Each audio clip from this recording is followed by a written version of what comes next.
Some Disney World extras make your trip more convenient, and some provide a lot of extra fun, but these are the expensive enhancements that we think are worth saving up for.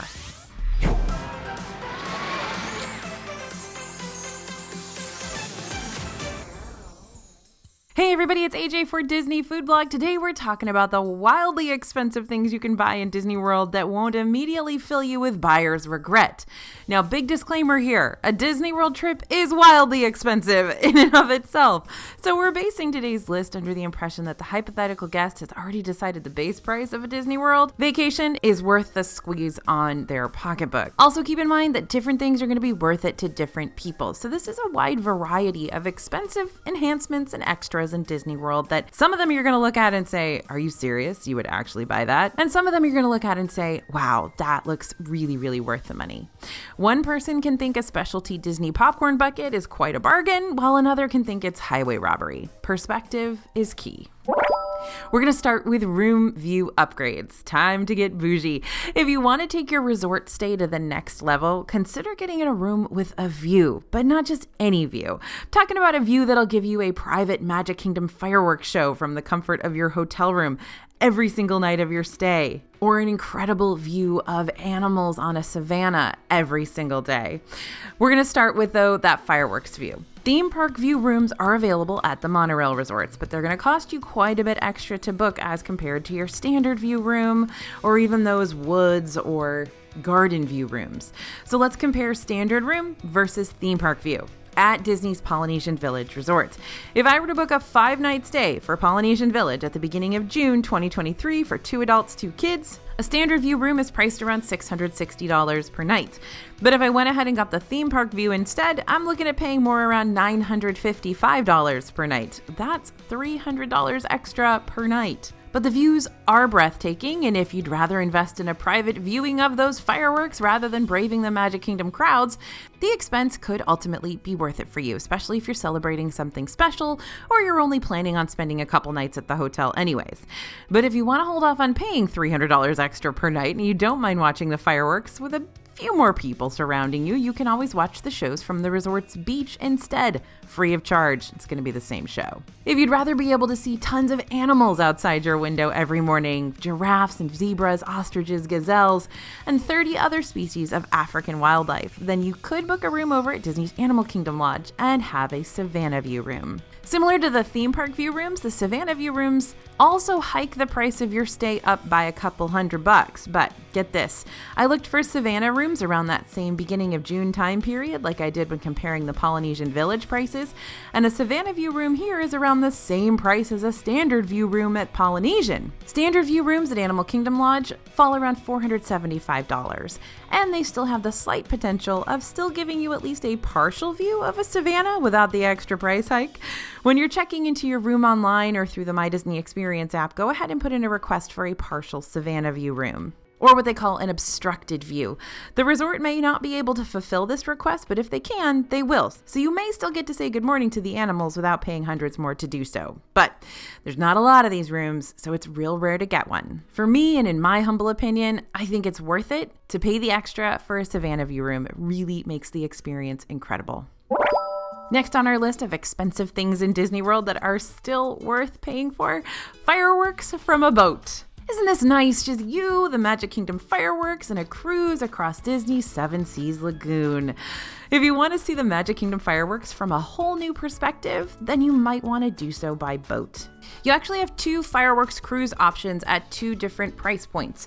The first is the Fairy Tale Fireworks, a sparkling dessert cruise, where you and a limited number of guests will board a Disney ferry, sail to the middle of the lagoon, snack on dessert options like cupcakes and popcorn and pies and key lime tarts, and enjoy a clear view of the fireworks as they reflect across the lake. And there's a fun little blacklight scavenger hunt that you and your kids can do too while you're waiting for the show to start.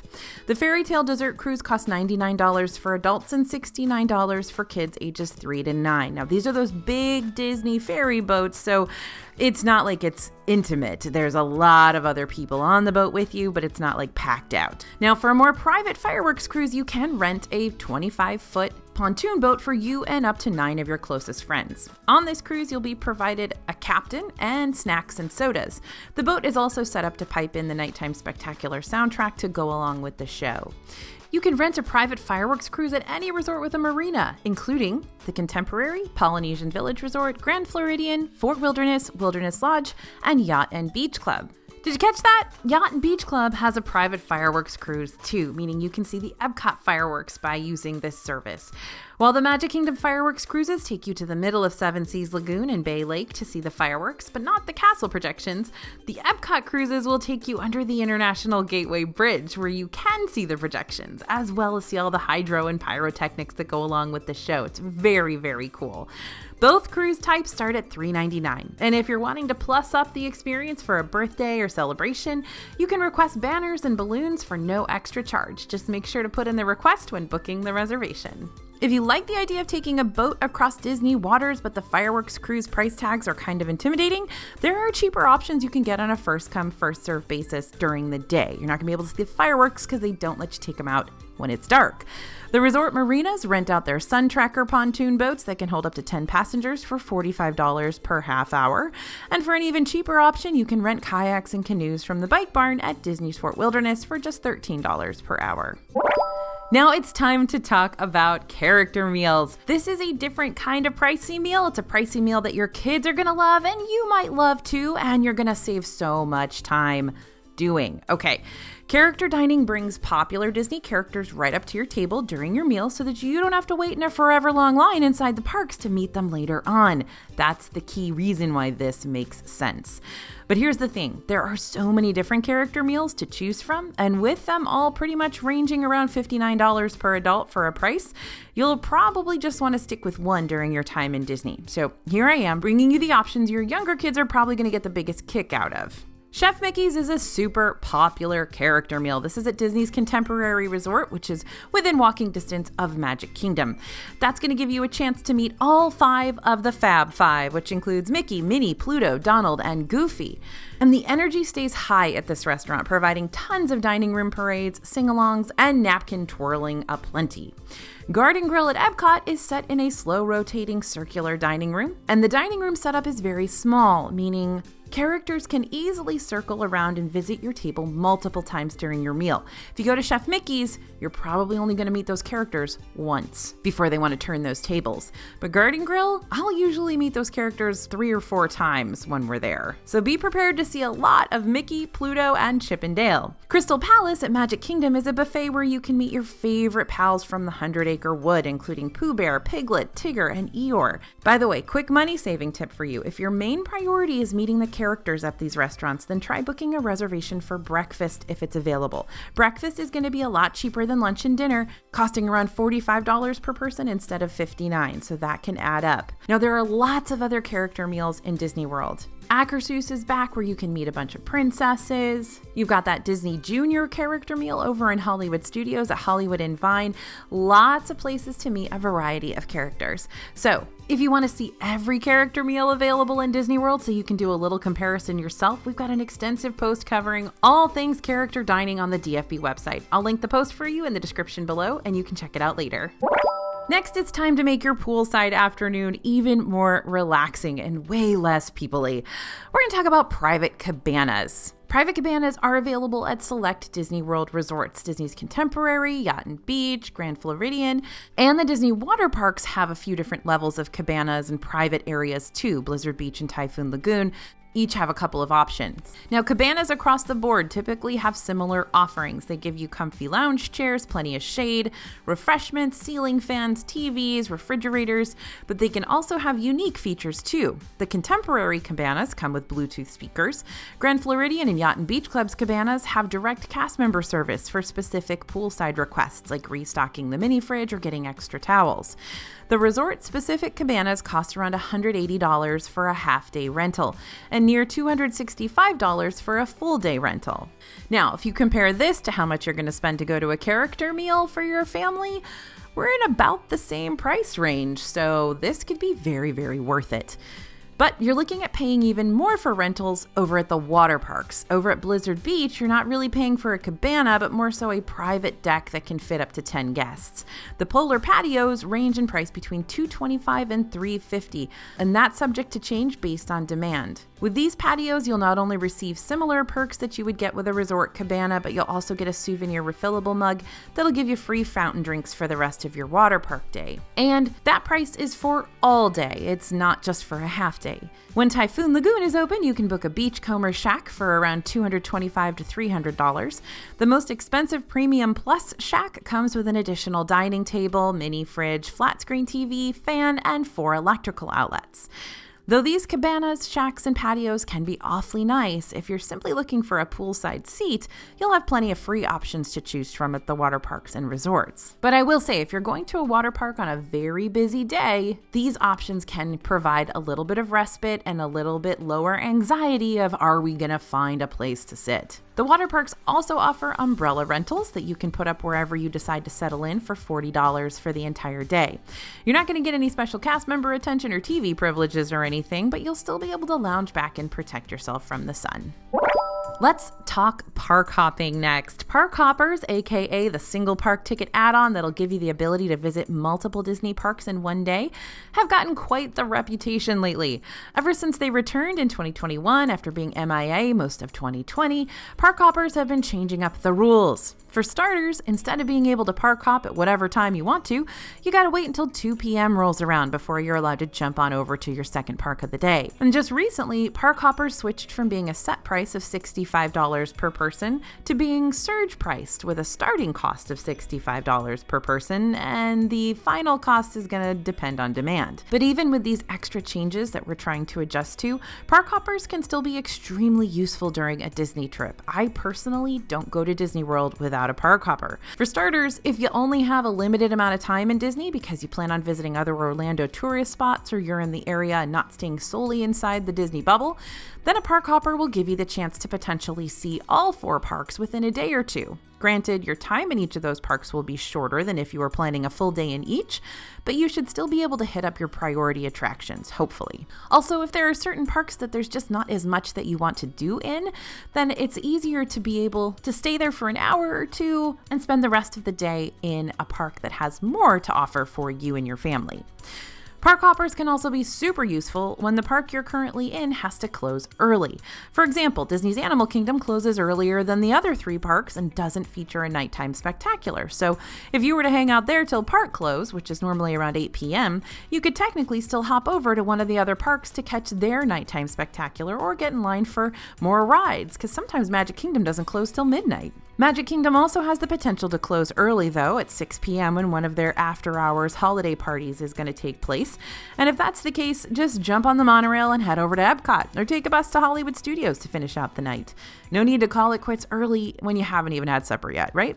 If you want to purchase a park hopper, you can do so before your trip, but you can also add it the day of your arrival too if you still need more time to think things over and decide if the extra expense is really going to be worth the cost. That's a great tip about park hoppers. If you're not sure you want to pay that money, you don't have to decide until the day of. To add park hoppers once you're on Disney World property, head over to one of the ticket locations outside the main gates of the parks or at the Disney Ticket Center in Disney Springs. You can also add on park hoppers to your existing tickets before your trip through the My Disney Experience app. Just tap on the little hamburger button, the icon with the 3 stacked horizontal lines at the bottom right of the My Disney Experience home screen. You can choose the Tickets and Passes button from your menu of options, select the tickets you want to add the park hoppers to, and tap the Change Ticket link. Then follow the prompts from there. If you want to try to save on those park hopper prices, try purchasing these add-ons on a weekday versus a weekend, because weekends are usually going to be busier, causing prices to increase and reflect the demand. But during the week, any of those surge price points have the tendency to drop. Now, why simply go to Disney World parks when you can have VIP privileges too? Because they're expensive, that's why. VIP and behind-the-scenes tours are a fantastic way to see a whole different side of Disney World that most guests aren't going to be able to experience. So let's talk about a few of the most expensive tour options you can add to your regular theme park tickets. Disney Private VIP Tours, those pair you with your group of up to 9 other guests with an experienced guide to take you around the parks for your dream Disney World day. We're talking private transportation services, driving around backstage to get places faster, front-of-the-line privileges for mostly all of the attractions, preferred dining, and some shared insight about each of the parks from your guide along the way. According to the Disney World website, VIP tours range from $450 to $900 per hour, depending on the season, and you have to book a minimum of 7 hours. So you're looking at paying between $3,000 and $7,000 just for the VIP day. And it's also nice, but not required, to tip your tour guides, which could add on another couple $100. But that could be more manageable if you have multiple members in your group willing to split that price with you. And if this is a vacation that's going to be a one and done experience for you, this could be a great way to see everything you want to in one day. Now, we're taking a big step down here because everything else costs a lot less than $7,000, but they're still fun and still expensive.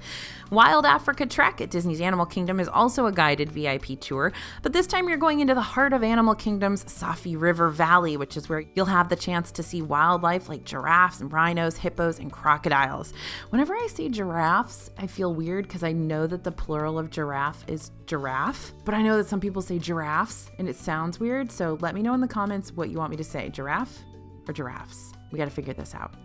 Now, after you Wild Africa Trek, you'll get to dine on gourmet African-inspired snacks like marinated tandoori shrimp, smoked salmon roulade, fresh fruit marinated in mint and ginger, and several other little treats to wrap up your time in the depths of the grassland. Now, this is a 3-hour-long backstage tour. It costs $199 per person. Disney's Keys to the Kingdom tour at Magic Kingdom is a 5-hour-long endeavor that'll take you on an exclusive tour through the backstage of the park, and that means you'll get to see the underground utilidor system that cast members use to get around the parks easily and quickly, and I'm told smells really bad, while also learning tons of facts about the history of Walt Disney, the man and the company. This tour is $114 per person, which also includes a small lunch and an exclusive keepsake, like a pin or something. Now, you might think these tour prices are costly enough as is, but I'm not done. All of these tours, including the private VIP one, requires you to not only purchase Disney park tickets on top of the tour price, but also still requires you to make a park pass reservation before your trip. So don't neglect these important expenses if you do decide to go the tour route. If you're interested in taking a behind-the-scenes tour, but you're not wanting to spend an obscene amount of money for one, here are some more affordable tour alternatives you might want to research instead.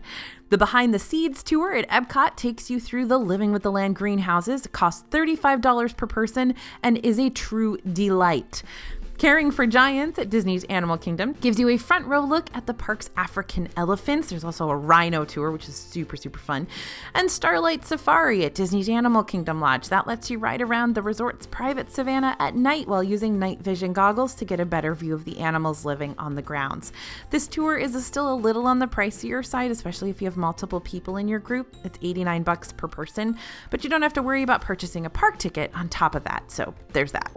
Now, you knew we were going to talk about Disney Genie in this video, right? Okay, we've had quite the back and forth since your release date in October 2021, Mr. Genie. To sum things up for you, Disney Genie is technically a free planning tool that you can access through the My Disney Experience app. And with the free services, you can access stuff like forecasted wait times for rides and a dining tip board with options that help you figure out the soonest quick service mobile order pickup time and last minute dining reservations, and walk-up wait lists too for those restaurants and lounges.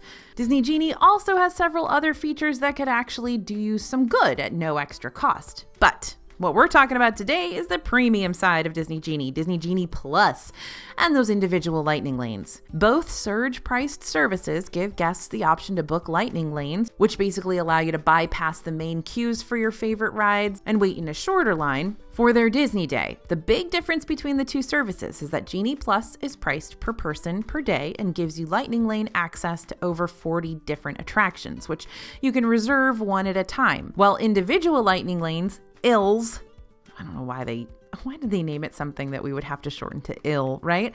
ILLs are priced per person per ride and gives you Lightning Lane access to the most popular rides in each park that you're not going to find on the regular Genie Plus lineup. Once upon a time, Genie Plus used to have a set price of $15 per person, but now it fluctuates day by day, like the ills, depending on park demand. During Thanksgiving break, we saw Genie Plus prices climb as high as $29 per person. So if you have 4 people in your family, you're paying over $100 for that line skipping service.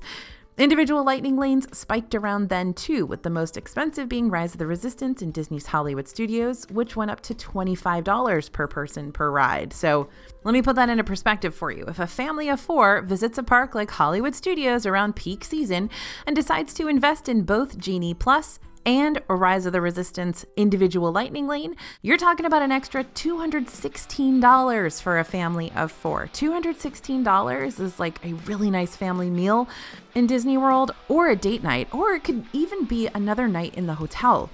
But let's look at the reality here. Those who didn't purchase Genie Plus around Thanksgiving had some massive wait times to endure. At one point, nearly every Hollywood Studios ride was pushing over 100 minutes wait time. And I'm sorry, I love rides as much as the next person, but I'm gonna get burnt out on all that waiting. And don't forget, time is money in Disney World. So if you go to Hollywood Studios at peak time and you're waiting in 100-minute lines, you're basically gonna use up your whole day on like 4 or 5 rides. But if you invest in Genie Plus and an individual Lightning Lane, you're going to knock out a lot more than that. Much like I recommended with the park hoppers though, you'll more than likely be able to find cheaper surge prices for these add-ons on weekdays versus weekends. But no matter when you decide to purchase these, make sure you use them starting at the very beginning of the day. 7 a.m. y'all, first round of Lightning Lanes drop and you're there, ready to book your first one. The more Lightning Lanes you can grab up throughout the course of the day, the more bang for your buck you're gonna get. And don't forget about that wild 120-minute rule, because why wouldn't we make things harder, right? That's Disney's way. Though you can only book one Lightning Lane at a time, and you can't book a new one until you use or cancel the one you're currently holding. Surprise, you can still book your second Lightning Lane 2 hours later if the return window for your first one hasn't arrived yet. Also, don't feel like you've got to go all in if you want to try these Lightning Lane services. You don't have to purchase Genie Plus every day, nor will you probably want to. There are some parks where Genie Plus doesn't really serve you that much. Epcot and Animal Kingdom don't have a whole lot of rides on Genie Plus, and the ride wait times don't get super long necessarily every day. So those are 2 parks you might want to skip Genie Plus and maybe grab an individual Lightning Lane for their most popular rides. So save money when you can and only purchase Genie Plus when you know you're going to need it most. We've got a whole video that goes in depth about Disney Genie and its premium perks, so make sure to check it out when you can so you can become a Genie Pro. Coming up next, we're going to talk about getting married. Yep, here's a no-duh statement for you. You take 2 expensive concepts, a Disney vacation and a full-on wedding, and combine them to make an ultra-expensive experience of a lifetime. Baseline prices for a Disney wedding venue started around $3,500 for 4 people. And yes, that does include the bride and groom. You may not think that's an awful price point, especially for a Disney destination wedding, but this price is for a 1-hour private ceremony. No cake, no food, no frills. However, you will still get some awfully nice views at this price point. $3,500 venues include areas around Disney's Grand Floridian Resort and Spa like Conch Key Marina, Sago Key, and the Marina Patio and Terrace, as well as Crescent Cove at Disney's Yacht and Beach Club. But let's say you wanted to go all out and have a wedding inside Magic Kingdom. An after-hours park ceremony in Magic Kingdom will spike up from that $3,500 starting point to $30,000. But again, this is just the ceremony venue fee we're talking about here. You want to roll up in Cinderella's carriage before you walk down the aisle? Tack on an extra $3,000. Want to have Mickey and Minnie swing by for half an hour? That'll be $1,650, please. Oh, and let's not forget a grand dinner option, which could run you $210 per person. Disney weddings are gorgeous, but they're also a very pretty penny. As an alternative, you can always save and go on a Disney honeymoon instead. Just book yourself a nice stay at, say, Disney's Grand Destino Tower at the Coronado Springs area for a sleek room with a nice view across the entire resort and plenty of high-quality dining options at your disposal. Grand Destino feels like a deluxe experience kept at a moderate price point. Walt Disney World Swan and Dolphin Hotel is very similar that way. A deluxe experience kept at a moderate price. Only this moderate price range will still get you those extended evening hours on select nights for select parks, and you'll be able to walk to 2 parks. Staying bougie on a budget during your honeymoon might be nice for newlyweds wanting something classier and more romantic without completely breaking the bank. But I have talked to many Disney brides who say they wouldn't change anything and they're so glad they spent the money on their big day. So, different strokes for different folks. As long as you're visiting Disney World, you might as well learn some important life skills while you're there, right? Time to talk about classes. No, I don't want you to go to Disney school, but I do want to talk to you about these really cool opportunities that might be perfect for you. Disney World's got several different classes available that you can sign up for that add a little variety to that typical Orlando vacation. Speaking of honeymoons, these would be perfect for honeymoons. So here are the most expensive classes on property. Amaret's Patisserie Cake Decorating Experience at Disney Springs is a 90-minute class that lets you and a friend decorate your own character dome cake while you sip on an assortment of refreshments, including alcoholic beverages. This costs $199, but that price covers the other person joining you as well, unless you want to add a second cake to your experience for an extra $50. Next, the La Cava Experience at Epcot takes place at La Cava del Tequila inside the Mexico Pavilion and gives you the chance to sample as well as learn about lots of rare spirits from a certified tequila ambassador, which that is a very cool title. This class costs $150 per person and you must be 21 years and older to experience it. Don't worry, you will be provided with some chips and guac to help break up the tequila. And whenever Disney's Typhoon Lagoon is open, it offers private surf lessons where you can spend 3 hours in the water park's wave pool and learn how to shred some of those major but manageable waves. Pricing varies depending on what time of day you choose to have your lesson, as well as how many waves you want to attempt to surf, but prices start around $1,250 and get as high as $2,150. Okay, I think that's enough of the hair-raising class prices for now. Let's look at a few more affordable options too. Several hotels offer up guided painting classes that start around $35 per person. You can check your resort's activity guide each day to see if this type of offering will be available during your visit, or you can ask one of the front desk cast members. At Fort Wilderness, you can take a beginner's archery class where you'll learn how to aim and fire a compound bow. This is a 75-minute class and it's $45 per person. And at Disney's Coronado Springs, you can attend Sangria University where you'll learn about the art of making the perfect house-made sangria and get the chance to make your own too for $59 per person. Now this next one is an obvious addition for Disney Food Blog. We're going to talk about signature dining next. It's classy, it's tasty, and it can be super expensive. But for those with a passion for food, signature dining at Disney World is definitely something you're going to want to save up for. So let's walk through our top 5 favorite signature restaurants at the moment that blow us away in both theming and food quality. I'm going to start with Jiko. It is one of my absolute favorites. Jiko, the cooking place at Disney's Animal Kingdom Lodge, has a nature-themed dining room with several elements directly influenced by African culture. But the lighting of the restaurant is the best part. During the course of your meal, the light on the back wall will transform to reflect an African sunset. And that, my friends, is what we like to call top-tier Imagineering. And to keep with the theming, Jiko's menu serves gourmet African-style appetizers and entrees, including seasonal vegan, vegetarian, and meat-based dishes. It is absolutely delicious. The service is incredible. Don't forget to tell them that you want a full table. You don't want a banquette. I hate banquettes. I hate sitting next to Steve and Judy, who are way too close to me, and I'm basically eating with a bunch of other people. No. Ask for a straight up table, not a banquette. Just saying. Okay. And there's nothing wrong with Steve and Judy. I just don't want to go on a date with Steve and Judy. We got it? All right, cool. Morimoto Asia in Disney Springs is a Pan-Asian restaurant set in a waterfront 2-story venue. And let me just say, this place has some of the fanciest ceiling decor out there. Just look at those chandeliers. There are cheaper food options here, like dim sum plates featuring pork dumplings, egg drop soup, and edamame. But the real high-end stuff, like the Morimoto Peking duck, the Japanese A5 Wagyu, and the sushi platters, are what really steal the show here. By the way, don't want to pay a whole lot for a signature meal here, but you still want to see what the hype is about? Morimoto Asia also has a street food to-go menu on its attached patio with a limited menu of options straight from the restaurant, like ginger chicken ramen, pork egg rolls, and those very famous Morimoto baby ribs. Next is Yachtsman Steakhouse at Disney's Yacht Club. This is one of those restaurants with an open kitchen where you can watch your professional chefs prepare some mighty fine, high-quality steakhouse cuts. Yachtsman really has nothing to hide. They've even got a window peeking into their butcher room, which shows you how those steaks are being aged and prepped to serve. It's a wonderful steakhouse and one of the best on property if you're looking for a great steak. Citrico's at Disney's Grand Floridian Resort and Spa has a light and airy dining room with decor inspired by the film Mary Poppins Returns. But don't worry, it's not creepy and weird. It's not like you've got giant character faces or anything. There's just like a subtle umbrella and stuff. It's really, really pretty. The menu hones in on fresh Mediterranean options that rotate out seasonally to keep the options relatively fresh. I don't mean the food. The food's always fresh as far as I know.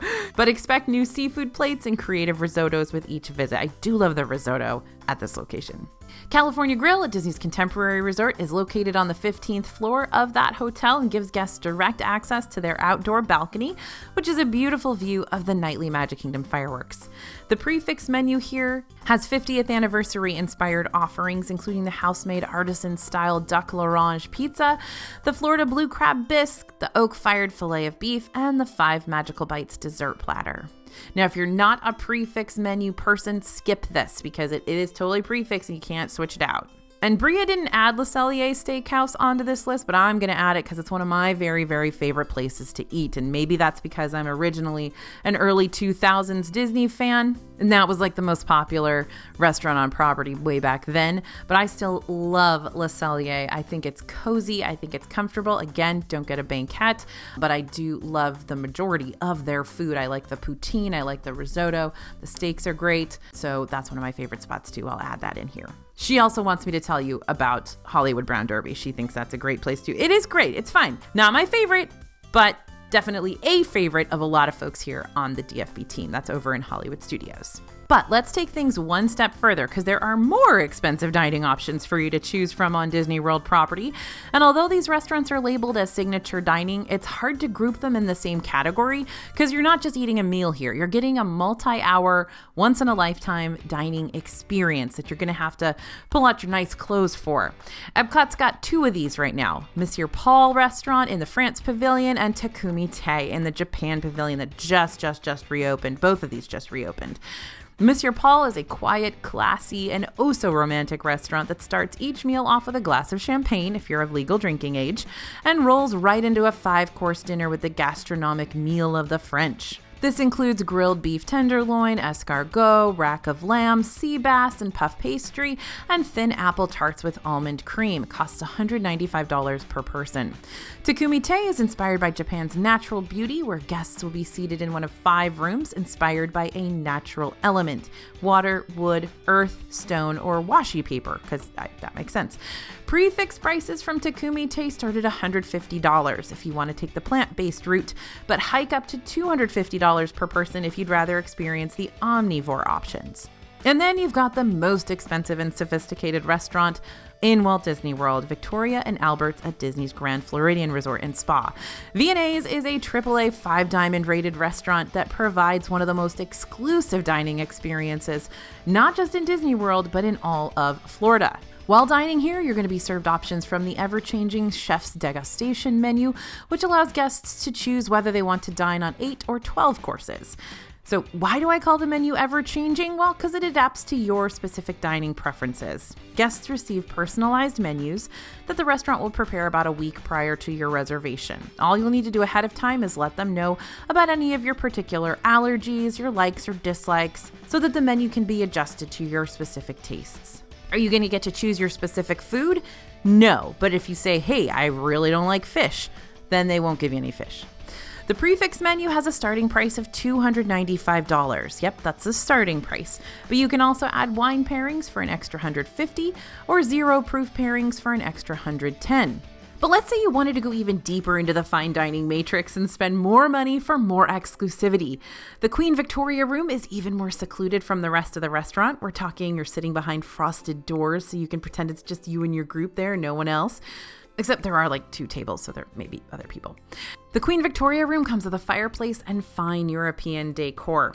It's going to cost $375 per person, with wine pairings shooting up to $200 extra per guest, making this potentially a $575 meal just for one person. And then there's the chef's table, which lets you get up close to the action and watch as the Victoria and Albert's culinary professionals prepare your cuisine for the evening. This option takes you right into the kitchen, and it's really fun to dine in there. But it raises your meal price to, get this, $425 per person. Add a $200 wine pairing onto that, and you're looking at $625 per meal. Dining experiences like this are definitely for the foodies at heart, but you don't have to spend top dollar every time you eat at Disney World. If you'd rather save money on a nice dining experience, consider trying table service restaurants like Grand Floridian Cafe at Disney's Grand Floridian Resort, Spice Road Table in Epcot, Steakhouse 71 at Disney's Contemporary Resort, Three Bridges Bar and Grill at Disney's Coronado Springs, and Sanaa at Disney's Animal Kingdom Lodge. All of those give exclusive, excellent experiences that are going to be a little bit different from everything else you experience at Disney World. And the price tag is going to be significantly lower. Now, why should anyone ever consider spending hundreds of dollars, sometimes $1,000, on their hotel room? After all, isn't it just a place to crash each night? Should you really be wanting to spend $600 plus on a place to shower and sleep? You might for a Disney World Deluxe resort. Deluxe resorts are Disney's top-of-the-line hotel experiences. Each one has epic and immersive theming, like Polynesian Village Resort with its tropical setting, Wilderness Lodge, you feel like you're in the great outdoors in the Pacific Northwest. Riviera Resort's got that European aesthetic, and Disney's Animal Kingdom Lodge with its built-in resort Savannah, plus several other deluxe resorts for you to choose from. Many deluxe resorts provide close proximity to the parks, meaning you can walk to them, or very easy transportation options, which can be super useful if you're on a really short trip and don't want to waste a whole lot of extra time getting from place to place. Because don't forget, traveling from some of those farther out hotels into a park can easily tack on 2 hours plus to your day. If you reserve a room on the monorail route at Disney's Grand Floridian, Contemporary, or Polynesian, you can ride over to Magic Kingdom without having to jump through a whole lot of hoops to do so. Or if the monorail lines are too long, you can walk to the park instead. Epcot area resorts like Disney's Boardwalk Inn and Yacht and Beach Club are only a few steps away from Epcot's International Gateway, aka the back entrance of the park. They're also within walking distance of Disney's Hollywood Studios, and they're on the Skyliner route. And then there are the other deluxe perks, like having several nice restaurants only a few steps away from your room at all times. And Disney's Grand Floridian Resort is the only resort that still offers room service. So if you want to dine in your room without leaving your room, that's currently your only option to make that happen, at least with Disney food. Staying at a deluxe resort is also the only way you'll access extended evening hours, which allow guests up to 2 hours of extra time in certain parks on select nights after the park closes for everyone else, meaning you'll basically be walking around a ghost town and be able to hit up rides with little to no wait times. With all the different recreational offerings at these deluxe resorts, you can fill an entire day exploring and swimming, dining, relaxing, and just taking time away from the crowds swarming the parks. But here's something to consider before you make that final deluxe resort purchase. Many of the offerings available at these high-end hotels aren't strictly for resort guests. If you want to dine at Ohana and Disney's Polynesian Village Resort, then you can make a reservation. If you want to rent a boat at one of the marinas, go for it. If you want to sit in the Grand Floridian lobby and listen to the pianist play classical Disney tunes, settle in and relax. You're more than welcome to do these things without having to spend tons of money on a room. You just won't have access to the direct deluxe resort guests' perks like those extended evening hours and pool access. If you want to learn more about all the different resorts available on Disney World property, check out the DFB video where we rank them all. That's right, all of them. Okay, now it's a party. If Magic Kingdom's and Disney's Hollywood Studios crowd levels are just too much of a hassle for you to even want to navigate during the day, then an after-hours event at night could end up being a better option for you. Recently, we've been talking a lot about the Magic Kingdom after-hours parties for Magic Kingdom. Mickey's Not So Scary Halloween and Mickey's Very Merry Christmas Party, which can be pricey extras, but do manage to offer guests exclusive seasonal experiences like rare meet and greets, major shows and parades, ride overlays, and limited time snacks. But the returning after-hours events are different. After-hours events start up in January and happen after Magic Kingdom and Hollywood Studios close for the evening, so they don't close early those days. They don't start at 6 p.m., they start closer to 8 or 9 p.m.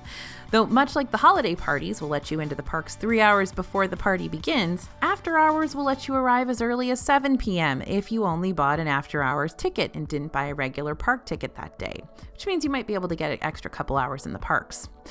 Once all the daytime guests start to leave, the event will kick off and after-hours guests will be able to stay and ride rides with very limited crowds until as late as 1 a.m. for some of these events. But that's pretty much it. You're going to get some complimentary snacks that you'll so want to take advantage of, but don't expect there to be massive entertainment there like at the holiday parties. If you buy an after-hours ticket, then you're wanting to use it for rides and fewer crowds rather than entertainment, rare meet and greets, and party snacks.